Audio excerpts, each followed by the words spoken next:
Now, one thing I wanted to mention to you guys is actually one thing I like about Trainer Road is it gives you the ability to go on here onto their software and basically you can make a favorites list of your favorite workouts. And I did that about a week ago. I went on and made a list of some of my favorite workouts. This way here when I'm on the bike, I can pretty much go over real quick before I start my ride on Trainer Road. I can go to my favorites list and I can basically choose a particular workout, and the favorites list makes it really easy to organize your favorite rides and make them very easy to access.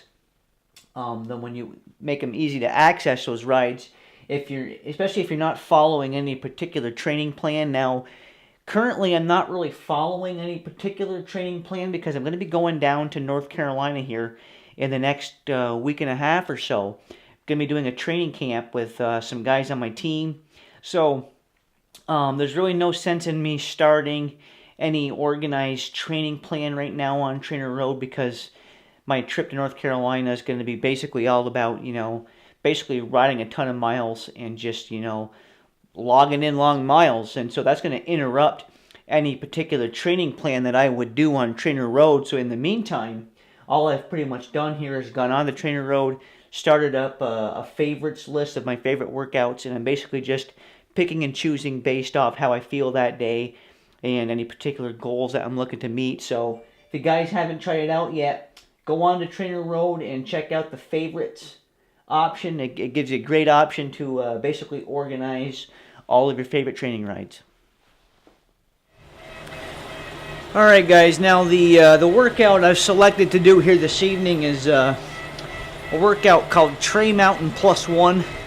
And basically what it's going to be is a 2-hour ride, and in there I'm going to have 4 20-minute intervals at 90% of my FTP, so it's going to be a tough ride. Now as you guys know, I'm a big fan of the indoor training.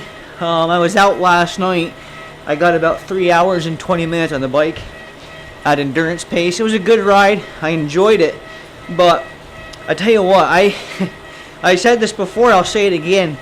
I really like the indoor trainer for all of my structured intervals.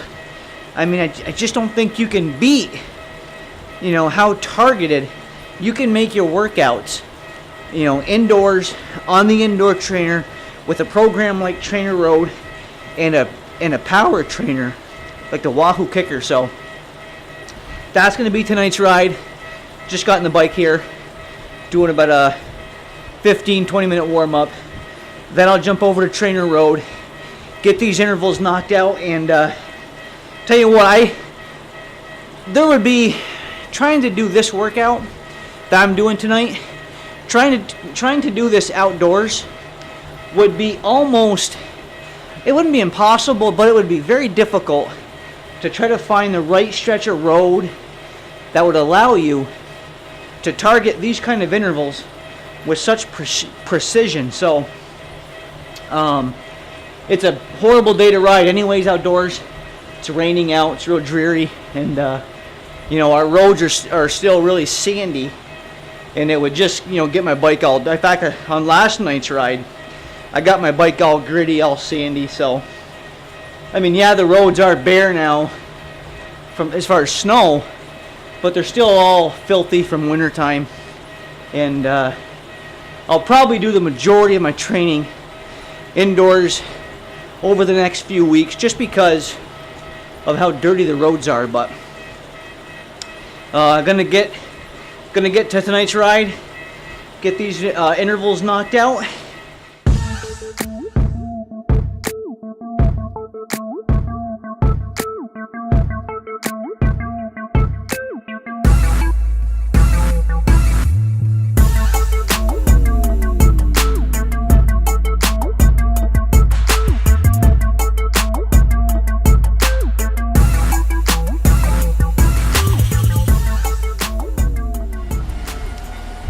Oh, I just ran some math here on my ride tonight, and basically I'm going to be trying to do these intervals at 90% of my FTP, which on Trainer Road is set to 300 right now. So I'll be pretty much trying to do these 4 20-minute intervals at 270 watts, which which is about 4.75 watts per kilo for me. So I'm not sure I'll get through the entire workout without dialing back the intensity a little bit, but I'm gonna try. We'll see what happens. It should be interesting. I'll give you guys a quick look here at the workout profile.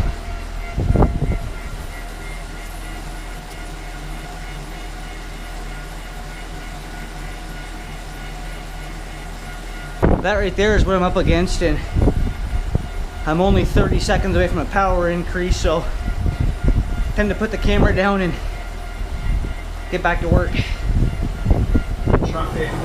We got to take our time and pace it out. Let's take our chances on troubled ground. We got to take our time and pace it out. Let's take your promises and burn them to the ground.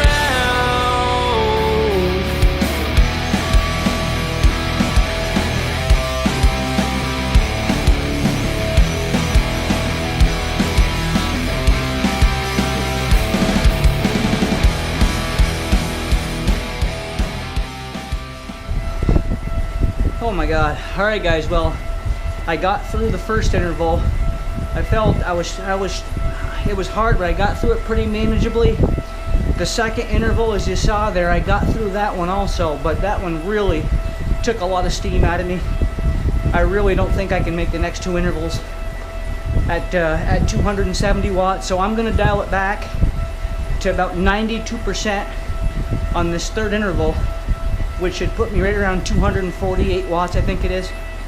And I'm gonna play the third interval out at 248, see how it goes, and then I'll make a decision on how I'm gonna play that last 20-minute interval based on how I feel over the next 20 minutes. Got a couple minutes of recovery here left before the third interval. Tell you what, even though I'm not able to maintain the full intensity factor, I just did 40 minutes of training at 270 watts. That's big for me. I mean, that's 4.7 plus watts per kilo. So that's valuable training. And by still doing this third interval at a pretty good clip, I mean 248 is still pretty good numbers. I'm still getting some really good quality training in, even though I can't 100% hit, you know, the full intensity factor. I still think this is a great way to train, and I'm going to try to hopefully over time build up my ability to where I can get through this workout and hit all 4 intervals at 270. So let's see how this third one goes.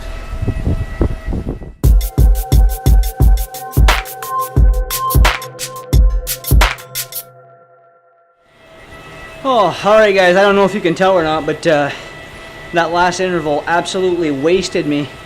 I got through it at 248, but at this point I really think I would be being very counterproductive to what I'm trying to accomplish if I tried to grit through this last 20 minutes at any kind of a, you know, high pace. So what I'm going to do, that gives me three intervals for a total of 1 hour. That's some pretty good power numbers, so I'm going to just go ahead, dial back the intensity at this point, and just ride out this last interval. I'm just going to ride it out at an endurance pace, probably scale it back to about 3 watts per kilo for me, about 175 watts, and just ride out the last half hour here with some additional aerobic endurance. Tell you what, very tough workout, very challenging workout, but just kind of wanted to give you guys an honest breakdown here of how the ride went. So I hope you guys enjoyed it, and I'll see you guys right back here in my next vlog.